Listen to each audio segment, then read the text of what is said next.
All right, let's just jump right in. We're about to explore the most complex thing in the entire known universe, and it's that 3-pound engine sitting right inside your skull. And believe me, we're going to challenge pretty much everything you think you know about it and about the world it creates for you. So let's kick things off with, well, maybe the biggest question there is. The world you're seeing right now, the light hitting your eyes, the sounds you're hearing, even the feeling of the space around you, is any of it really real? Well, the answer from neuroscience today is a bit of a mind bender. It's not in the way you think it is. Neuroscientists like Anil Seth have a wild name for this. They call our reality a controlled hallucination. See, your brain isn't just a passive window looking out at the world. Nope, it's an active, powerful prediction machine. Think about it. It spends its entire life locked away in a dark, silent vault of bone. All it gets are these noisy, messy signals from your senses. So what does it do? It makes its best guess about what's out there. What you see, hear, and feel, that's the guess. It's a story, a simulation, built for one simple reason: to keep you alive. The cognitive scientist Donald Hoffman just nails this idea. He says our senses didn't evolve to show us the truth. Not at all. They evolved to give us a user interface. Just think about your computer desktop for a second. You see that little icon for a file? Maybe it's a blue rectangle, right? Well, that icon isn't the reality of what's happening inside the machine. All the circuits and voltages and code. Of course not. It's just a useful symbol that hides all that crazy complexity so you can actually get stuff done. Well, your reality? It's the desktop. So, the big question is, how on earth does this incredible biological machine pull off such a convincing illusion? To figure that out, let's start by looking at the hardware. Okay, get ready for this, because this is the number that just blows away any engineer or computer scientist out there. Your brain, with all of its 86 billion neurons, runs on just 20 watts of power. I mean, that is less than a dim light bulb. It's a level of efficiency that's, well, it's almost impossible.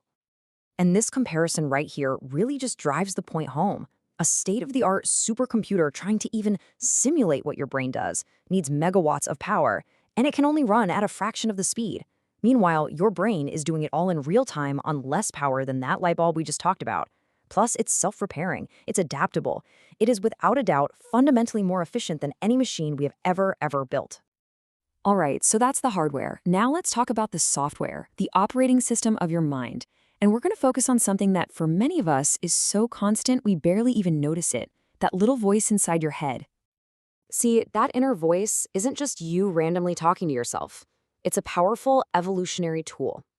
Think of it like a low-cost rehearsal engine. It lets you play out conversations before they happen, try to predict what other people are going to do, and figure out how to navigate really complex social situations, all without the risk of actually saying the wrong thing out loud. It's basically the engine of our entire social world. So where does this voice even come from? Well, the psychologist Lev Vygotsky actually mapped out this whole journey. It starts when we're babies, just communicating with other people.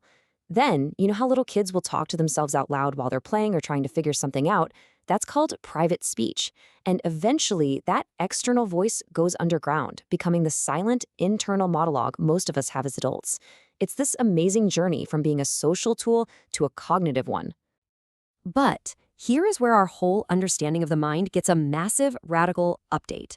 For the longest time, we just assumed this inner narrator was a universal human experience. Turns out, it's not. Get this. For about 5 to 10% of the population, the mind is silent. It's a state called Anauralia. For these folks, thinking doesn't happen in words. It happens in images or patterns or just feelings. And this is super important. It's not a deficit. It's just a different cognitive architecture. You see, while an inner voice is great for planning, it can also get stuck in loops and cause a lot of anxiety and rumination. A silent mind, it's way less prone to those verbal traps, which can make it a lot easier to drop into those deep states of focus we call flow.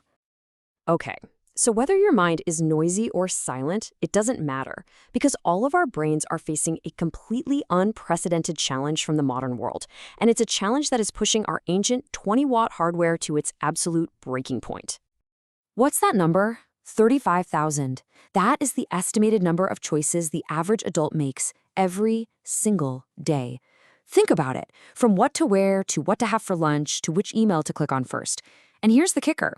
Every single choice, no matter how tiny, has a real, physical, metabolic cost. And this visual right here shows the problem perfectly. You've got modern life throwing this exponentially rising curve of information and choices at us. But our brain's hardware? It's stuck with this ancient, totally flat 20-watt energy budget. We are literally on a collision course between modern demands and our ancient hardware. So, what happens when our system finally overloads? Well, you'll probably recognize these behaviors. Decision fatigue kicks in. You start procrastinating on things, which is really just your brain's way of trying to save energy.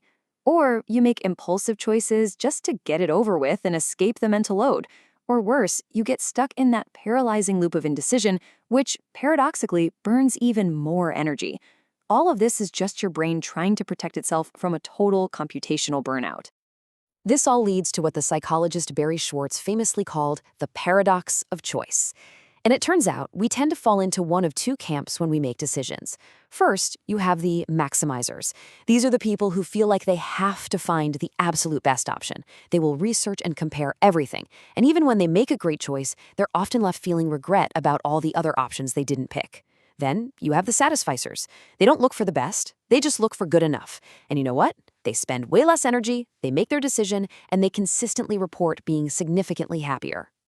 So, okay, in this world of just overwhelming noise and endless choice, how do we get back our mental energy? How do we find some clarity? Well, the answer might lie in embracing something that most of us have lost. And this ancient quote just reframes the entire conversation, doesn't it? Silence isn't about emptiness. It's the field in which the self begins to exist fully. In other words, it's the necessary condition for clarity. It's the quiet space where the signal can finally cut through all the noise. The good news is we can actually do something about this. We can actively cultivate that clarity. So number one, mindful consumption. Be deliberate about your information diet. Limiting news and social media means less noise and fewer errors for your brain to waste energy on. Two, aim for good enough. Consciously embrace that satisficer mindset. You'll escape that paralysis of choice and save a ton of mental energy. And three, practice digital silence. Actually schedule time every day away from screens, away from noise, away from constant input. And really, that's the key takeaway here. Mental silence isn't an absence of something. It is the conquest of noise. In a world that is designed to hijack your attention and drain your mental battery, choosing silence is a radical act. It's not passive. It's an active, powerful strategy for taking back control of your own mind. So I'll just leave you with this one question to think about. Your brain is the most powerful creative engine in the known universe, but it needs space to do its best work. So in a world of constant noise, what will you create in the silence?